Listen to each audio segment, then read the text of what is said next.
Now I wanted to record some of this. This is our morning startup. Now every morning when we start up the mill, I help the guys. I help put the band on and do some maintenance and make sure everything starts up and runs okay. And then check in with everybody and see how everybody's doing. I love these guys. We got some daggone good men working here, and I just love hanging out with them. What's going on, Timmy and who's that, Brent? I don't know who's over here helping Timmy on the edger. Yeah, it's Brent. Brent's getting started on the edger at this point in time. This is like the 1st of December 2021. But saw an ash this morning and cruising around checking things out and checking in with the people. So I hope y'all like this little part of it.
Truck running today.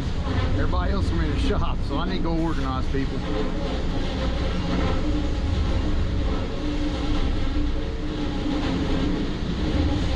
I don't know what I'm gonna do about Blackie.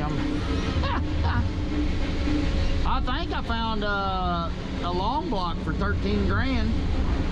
But then Dan said, hell, Tater, it's a pretty simple motor. I might just drop the damn new kit in it, you know. Sell like an end frame type of thing. It's Blackie. I don't want to spend a bunch of money on it. You know what I mean? Yeah. I like my truck, but I mean, I don't know. Little bit of value. Exactly. I told Mama, I said I want to retire driving that son of a buck. You know what I mean? See, Mama?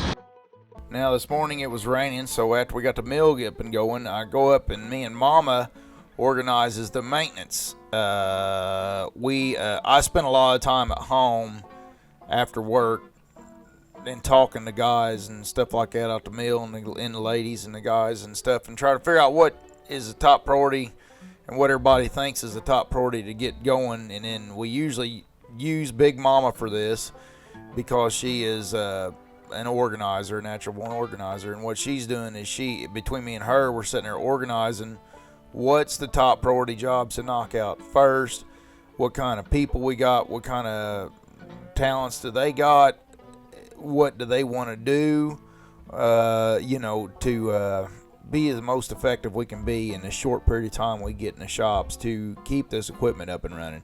And this is kind of our system that we use, these sticky notes and stuff. And here's my pad and my journal and my calendar and my to-do list all thrown together here.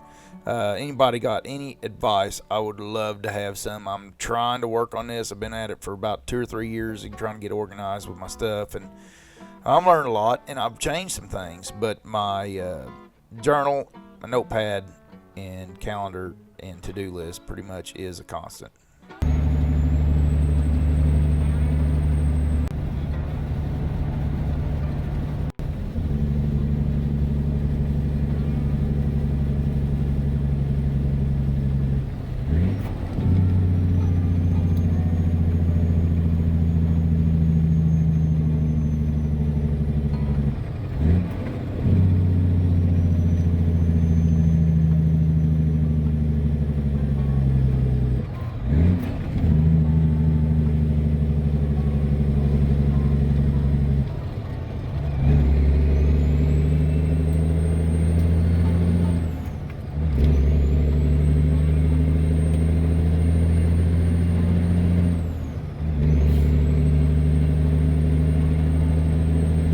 So I'm sitting here working on my stuff, and I turn around, and this is what this kid's doing.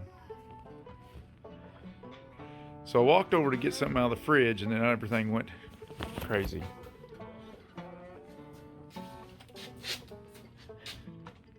What? Am I allowed to get something out of the fridge? This is what they're guarding. Show me my card. Is that thing loaded? Yeah.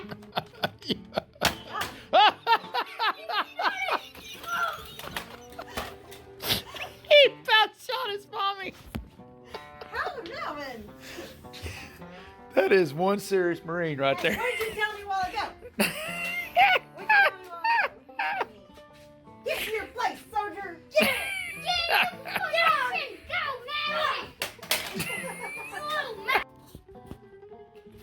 Alright, I gotta share this. I'm covered in diesel fuel. Son of a buck. Don't want to get into what the heck. Look at the carnage. So I got this. I mean, when you got grit, I mean, that's just how sometimes it goes. But I pulled this fuel tank out from under this Ford tractor. I love the Ford tractor. Good tractor. No complaints about the Ford tractor. But I want to help the people that this might affect. This a fuel tank pulled out of the Ford tractor. The reason we pulled it out is because it had a stupid bung in it. Sometimes you just want to kick an engineer right in the balls. Stupid mother. Spinning inside the thing, you couldn't get it held by nothing. Finally ripped and tore the fuel tank up and everything else. I'm gonna pull that piece out of there, and I'm gonna put a damn regular pipe thread in there and hopefully plastic weld that thing. Frick retard son of a bitch. I don't know what hell's supposed to look like, but I would have a guess it looks like antifreeze and diesel fuel. And this is brought on by a stupid mistake. I'm not gonna get into that. But I've made worse mistakes. I can't think offhand when they was, but I've made worse mistakes than this. But here's the tank. Well, I hit a tree with a knuckle boom one time. Pulling it down the road, had a saw out, wham, hit a tree, bent the saw frame all through Hades. There's a plug in the bottom of that I'm not stooping over because I'm gonna lay down this diesel fuel here in a minute, and I'm just not, I guess I want to prolong it. But antifreeze is lighter than diesel fuel, or heavier than diesel fuel, so it floats to the bottom. In this tractor, you had to take the tire off to get to the damn pull the tank out. Reason I had to pull the tank out is because of this stupid plug. Whew. That Ford put on the tank there. All I had to do is take the drain plug out, but oh no. Some stupid ass engineer had to make it to where it's ridiculous and you can't even unscrew the plug from the factory torch settings that they put the damn thing in at. Whew. But I'll stop my complaining pants. I'm still pretty happy about life. But we did get it plugged. I'm gonna get the tank back on there. I'm gonna swim in some diesel fuel, and Mommy's gonna raise Hades at me when I go home tonight. But I have not broke anything else. If this goes back together like it should, I will have this tractor fueled up, and this tractor will be hauling hay bales to the moo cows to feed the moos tonight. You hear that, moos? You hear that, moos? Let's look at the moos up there. You hear that, Mr. Moo? Mrs. Moo, excuse me. So they'll be getting their little food. They're not bawling yet, but they're gonna be, if they don't get some hay soon. Well, we finally finished it up. We fueled it up, and they're getting ready to pull it out. What a mess.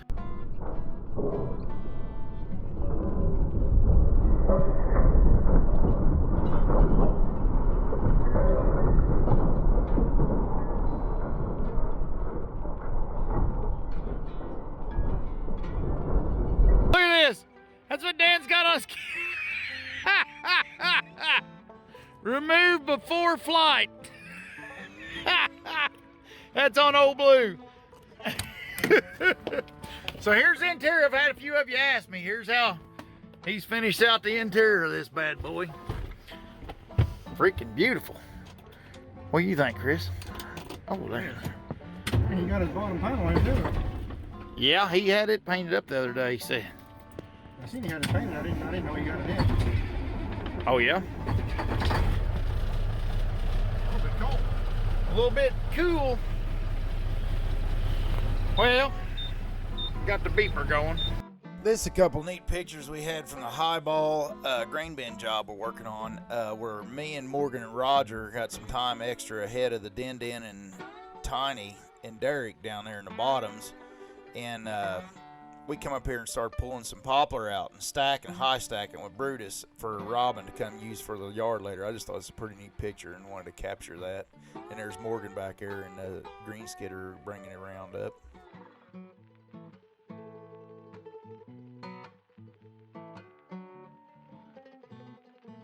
This is another little project that was a little struggle. These parts for this old Madison, this is a gear that raises your overhead up and down for the Madison 202, and that's our rip saw. And man, it's an antique son of a buck, 30s or 40s or whatever it is, 50s, whatever. But I re-welded the teeth on there and ground it down. There's a part number, some of them's obsolete. But I welded up the teeth and ground them down. And the teeth that I welded up, we're still running. We ain't even put the new sprocket or the new gears back on yet. And that's been about 4 months ago.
while me and Luke and Jeremy worked on the chipper this morning, we actually had the counter knife get loose in it, and I helped him change his knobs, fired it back up Sunday, and literally saying, I was like, oh my God, just wrecked your chipper. So Luke come in this morning and we found that they had loose bolts and stuff. They've been going loose for a while.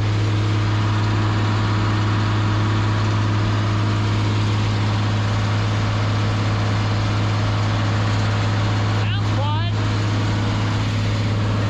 Luke crawled in the throat and set the counter knife. Or not the counter knife, but the anvil.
Well, Jeremy's chipping along. Big Mama's feeding the grinder.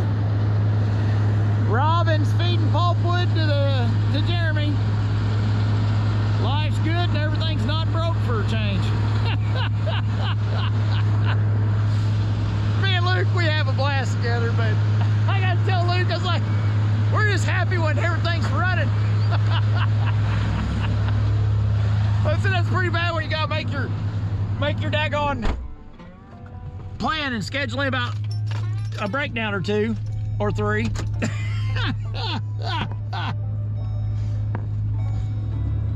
And of course you get everybody that's got the answers. I love it. I love it how, which, you know, I don't want to dog on people. I like the back and forth and the questions and stuff like that. I like a little bit of controversy, because that's where your solutions come from. A little bit of controversy, and it's not going to feel real comfortable. If it's feeling real comfortable, it's dead. It's stagnant. But you know, you get people all the time like, well, you should do this, well, you should do that. Well, buddy, you don't even see my books. You know, that's what Luke said. You can't make them calls. You can't make them snap judgments. It don't matter how smart you are from outside the thing. You know, unless you're some kind of freaking business Einstein. You know, it's complicating. It's like a relationship with a daggone, you know, with a whore. It's just complicating. So to speak. Well, let me get back to work.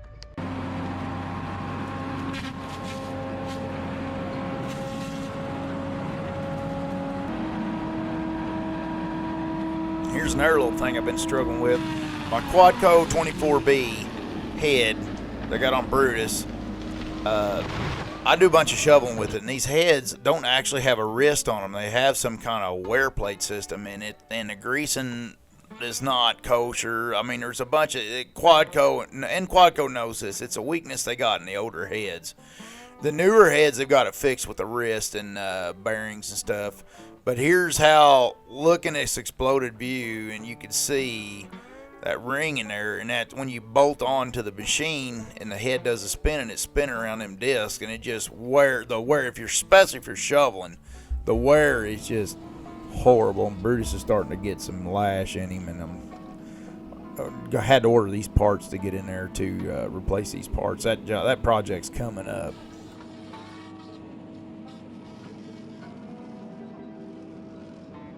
This was a wiring issue on our 648 G3, our old skidder. I wanted to share this. Some of you probably not used to seeing a ladder diagram. If you're doing any electrical, your ladder diagram, man, that is crucial. You need to learn how to read it, which some people struggle, and I definitely struggle to learn how to read it. But once you learn how to read it, my gosh, you could diagnose every wiring problem, every wiring gremlin in a machine pretty much at your desk. And then when you know what wire you're looking for, you can walk right out there instead of unplugging 1,000 things and poking and stabbing and screwing up your harness. You just walk right out there, go right to the problem, and bam, pick it up, and there it is. But it's just something I wanted to share.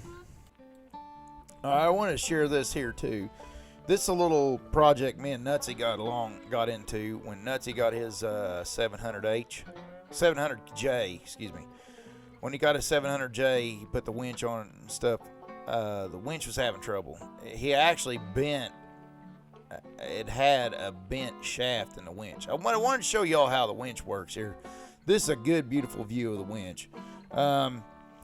Basically, you can see the gears. Your PTO drive's on the bottom, which would be on the left of this picture. And then it's climbing through there, reducing all the way up to the top. And you get to the main shaft that runs through the hollow winch drum, bites gears on the other side, and that's what runs it. Now, that's got a spring load thingamabob in there and splines and all that mess.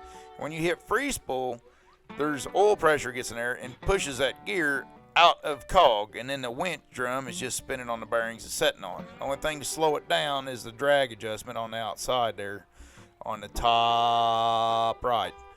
And what Nutsy got into on his is his daggone shaft was bent because it pulls from one side where all the fat is on the winch over there, but the drum is driven from the other side. So there's room in there if you get really torquey somehow, it would take a dozer because there's no rubber tires to soften the blow.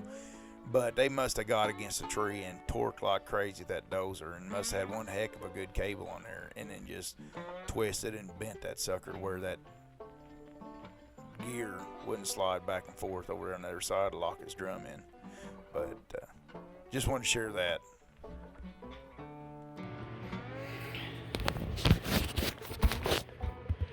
We're up here in Gatlinburg, and it's 11% grade right here in front of this thing. That's about what she looks like. This old lumber truck's coming up the hill. He's been winding through the switchbacks. He's working his butt off climbing this hill.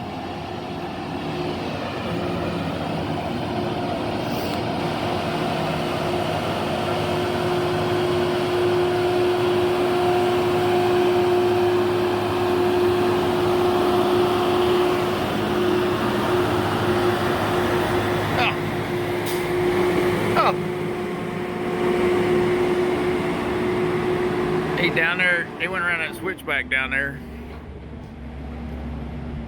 As soon as he got around, let the clutch out, boy. Fan come on, it's been on ever since. God, that thing's a working. Look at him go.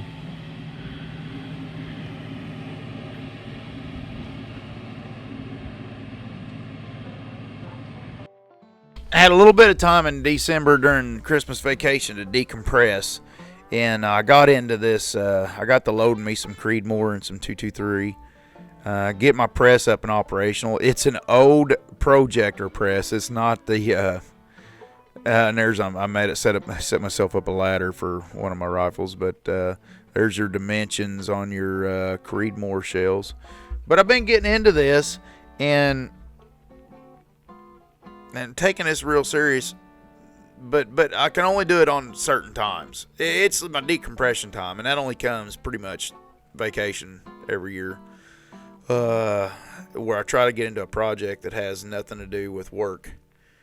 So at least it gives me a little bit of where I can work, but be mentally stimulated on a vanity project instead of a crucial one.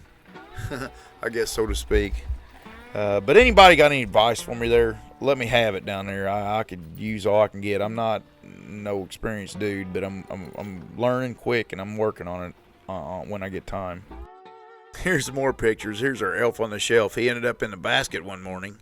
Mommy, I don't know what she's doing as far as guarding against this elf, but here we are in Gatlinburg. We went on vacation with the Perfects and the Farmer Chris and the SOTs. Had a blast with them. But here's some pictures. We got away as a family one day and did some cruising through the hills. And look how nasty. Of course, these woods never gets managed because it's scenery for whatever, and public might think it looks better, but I just want to take pictures of that woods where it's all ratty and dead looking. But here we was taking a drive around something, I forget, some kind of farmer, so all we seen was horses. But they say if you stick with it and take your time and stuff, you can see moose, cows, or whatever there is. I'm not a wild animal person that good, but then there's the boys looking out across the horizon, which was a beautiful horizon. The hills are beautiful. I could imagine working on them, but the hills are beautiful. And the boys are being goofy. There's more beautiful hill views out there. The hills are way more than a guy thinks. There's how steep they are. You imagine working them hillsides. They do out west, and they do in West Virginia, but whoo! Here's a picture I had in. We was on White Oak that day. 34,000 some odd feet of White Oak went through the head saw that day. We get these Clearman reports. They're pretty daggone good. I'm pretty proud of Clearman on this. Thanks a lot to the Clearman guys, to all the Clearman Dan and all of them. It's real helpful information as far as, sawing and stuff like that, and making decisions and all that stuff. It's real nice to see that.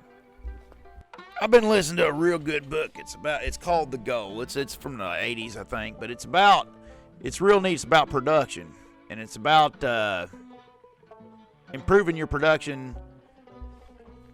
It's the goal, improving the goal of production. It kind of highlights, we all get lost in production because we get into banging it out, getting in our groove and all that stuff, and we forget what the goal is. The goal is to make profit. And this book really helped get me centered on some things. And here's just a chart I had. I save charts when I listen to these books and stuff. I look up things and save things and write things down. The highlights, or if you buy the book, some books I buy and I read before bed or something like that. I've been underlining some of the stuff in them and folding over pages and stuff. Just hanging on to them bits and pieces of information, that you don't want to forget ever, But I highly recommend, if you're in production and stuff, to read that book, The Goal. I thought that was a real good book. But and here's a picture I had or two of the green skidder with them new Primex tires, which everybody lined me out. They are they're not China tires. They're from, now I forgot, India or something like that. They're real good tires. I forget again where the daggone Primex tires are, but the real good tires. Really proud of them. Really, all my kudos to Primex. Really love these guys. They're doing a fantastic job. So I just wanted to thanks everybody for watching. Everybody have a wonderful day, and don't forget to smile. Later on.